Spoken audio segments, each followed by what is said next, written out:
This video explains why reasoning must come after restraint. Reasoning is one of the most powerful tools humans have.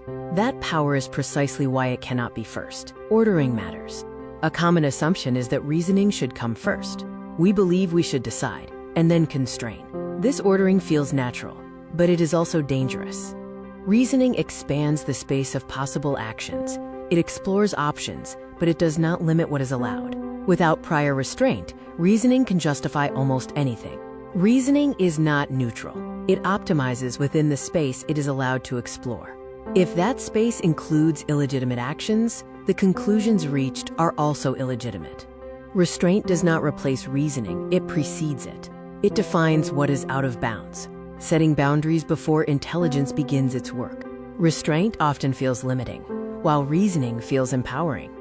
However, this emotional contrast is misleading.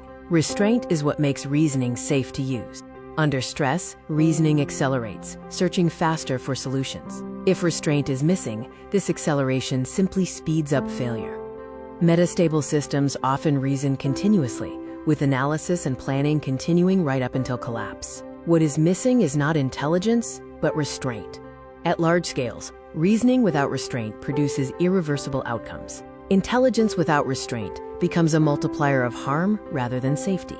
This video is not anti-reason, anti-intelligence, or anti-progress. It argues for the proper ordering. Restraint first, reasoning second. The ordering principle is simple.